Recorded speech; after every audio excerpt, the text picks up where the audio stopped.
Could the Monster Hunter world survive a Xenomorph invasion? I usually don't cover horror characters on the channel, but the Xenomorph is one of the most iconic creatures in all of sci-fi, and with Alien Romulus bringing the series back to its roots, and being a pretty well-made film overall, and very successful, I figured I might as well talk about the aliens in a setting that isn't too overpowered, like throwing them to Godzilla or something, but also isn't something they'd easily clear thanks to just their having acid blood, say like the Jurassic Park universe. Monster Hunter presents a lot more challenges and opportunities for the Xenomorph invasion, so let's begin. First of all, how powerful are Xenomorphs? This seems to vary a lot depending on which source you use and who you ask, and also on individual Xenomorphs. Some Xenos can be as low as like fucking street level. They get overpowered by sometimes just large animals like panthers and bulls, but of course saved because of their acidic blood. Other Xenomorphs are very much capable of being wall level, with of course their jaws being more than capable of piercing through a human skull and effortlessly killing them. They could also easily kill people, as shown really throughout most of the franchise. Xenomorphs should also be stronger than facehuggers as well. They're the adult version of a chestburster, with facehuggers being able to quickly overpower chimpanzees, and chestbursters, well, breaking through the rib cage. Of course, Xenomorphs depend on the host. Human Xenomorphs are of course variable, as humans are variable. Dog Xenomorphs take on more dog traits, etc. Xenomorphs can rip into steel, doors, elevators, tear people apart, and some Xenomorphs have even shown impressive small building level feats, with of course higher cast members like Praetorians and Queens scaling well above this. The Queen in Alien vs. Predator also withstood quite a large explosion, though only about a building level amount of it. How does this compare to the world of Monster Hunter? I covered Monster Hunter a long time ago, but a lot of people didn't watch that video. Of course, high tiers like the Black Dragons, who can blow up the entire planet and move moons and wipe out every living creature on Earth, are too powerful for Xenomorphs to even dare try to take on, so we'll start with lower creatures first. Once we get into really any decent monsters from Monster Hunter though, the Xenomorph's physical power is looking pretty lax. Most of these things can like shatter large stones, break through solid ground, tank military fire, bust through stone pillars, with everything from large frogs to brute wyverns of lower rank having small building to even large building and even city block to your power. But how powerful a single Xenomorph is isn't the only thing to consider. We also have to consider the fact that not only are these powerful creatures, but they spread rapidly, can infect other beings. Most people know that, of course, but of course the aliens have their preferences. Xenomorphs seem to prefer habitats that have quite a lot of moisture, usually flooded areas or swamps, that sort of thing. They also seem to be quite fine living in metal areas, ships, buildings, etc. They're quite fine with. But the world of Monster Hunter is a lot more wild, so this part of their ecology wouldn't really be great. However, as described as the perfect organism, they can survive nearly anywhere. It's not really clear if they need to eat, but one would assume that they do.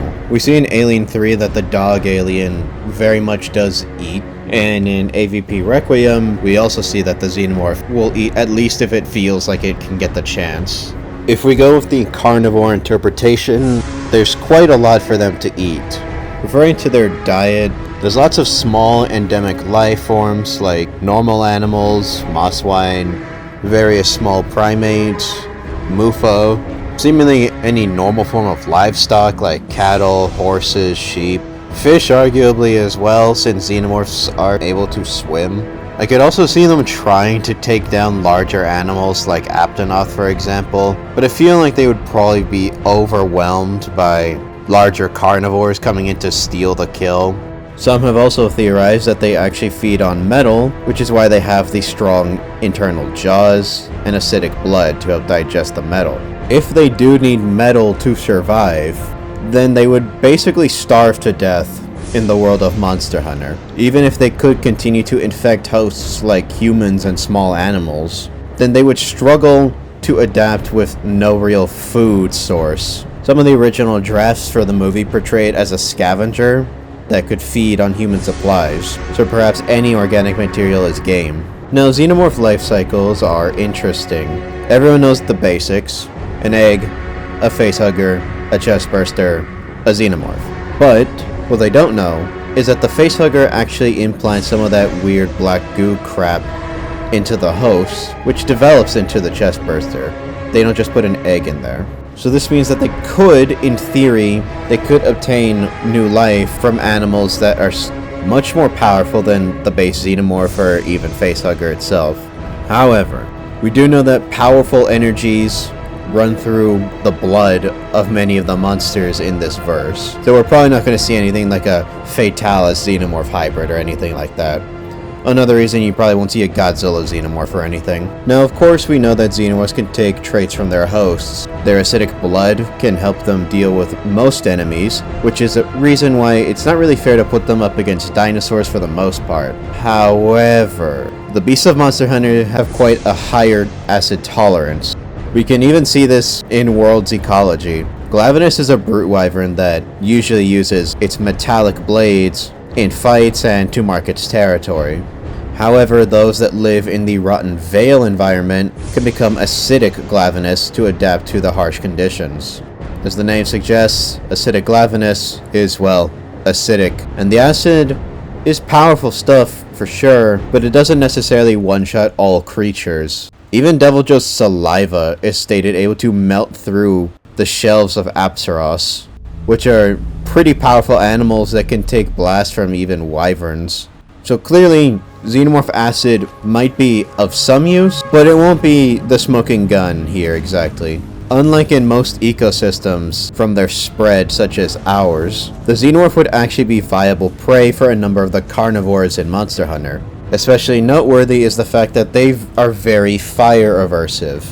A number of their would-be predators, like Anjanath, Rathalos, and other wyverns, can use fire and other forms of heat, also including just straight-up lava. Xenomorphs hate heat, they hate fire. Now imagine xenomorphs trying to confront fire-breathing dragons.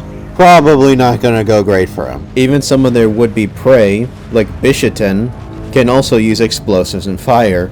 So xenomorphs would not be apex predators in the world of Monster Hunter. But I do think they could eke out a living, so long as they don't really mess with the elder dragons, or God help them if it's a black dragon like Fatalis. He'll wipe up the Scourge just out of sheer spite. Infamously stupid aggressive, and will take on challengers that can kill them basically at any time. However, in one source, the xenomorphs do actually have a natural rival. These predators don't seem to eat the xenomorphs, more so than they just kill them. Now, that said, xenomorphs also aren't stupid, so I feel like eventually they'd be beat into submission. There's not really enough data to suggest how they respond to predators that can actually kill and eat them. Even their natural rival seems to mostly just kill them out of spite more than anything else. It seems that they're most likely going to just rely on their basic natural defenses. Perhaps sometime in their evolution they did have more predators, which is why they developed all these defensive features. But over time, maybe those predators went extinct, or as xenomorphs spread into the cosmos, they no longer encountered them. Take well to would be the Rotten Vale. The biggest problem for them in the Vale, though, would less be the predators, as there be significantly less of them, and more the effluvium. This is a deadly gas that can kill most creatures that are not adapted to it, but xenomorphs seem to tolerate a lot of very harsh conditions, so I assume they could eventually adapt to effluvium. If they could adapt, then they'd have to deal with the region's carnivores, which would probably not be opposed to fresh meat, especially since they're already used to effluvium-infected carcasses, so a little bit of acid probably isn't too much. Glavenus developed an acidic variety in order to live in the Vale. Acid is so common here that it actually forms entire crystals. They might simply have the ant tactic of just swarm any threat. But I feel like with their slightly higher intelligence, that Xenomorphs would eventually try to avoid these predators rather than just always throwing a bunch of themselves at them. Perhaps the Xenomorphs would try to just take advantage of the available carrion, since it could give enough supplies for them to start to breed, without trying to directly compete with the predators of the region. It probably won't be so much the very large predators, but probably the smaller carnivores like Gyras, Odogaron, Jagras, Kazu, things like that will take to eating Xenomorphs for the most part. So I think the Xenomorphs will most likely take the role of scavengers within the Vale, since there's enough carrion that they don't really need to do much hunting, and anything that they could overwhelm, they'll probably try to take advantage of that. In the rest of the world, they're most likely going to try to catch and infect smaller animals, since drones would most likely just be eaten by larger wyverns. With predators that resist a number of their tricks, and not having enough physical force to bully their way through the ecosystem, I do think Xenomorphs would do best to stick to things in their own weight class, and would survive best as scavengers and small predators within the world of Monster Hunter. If they're trying to completely dominate the planet, that's simply just not going to happen. If I were to give them a survival rating, maybe a 4 or 5 out of 10.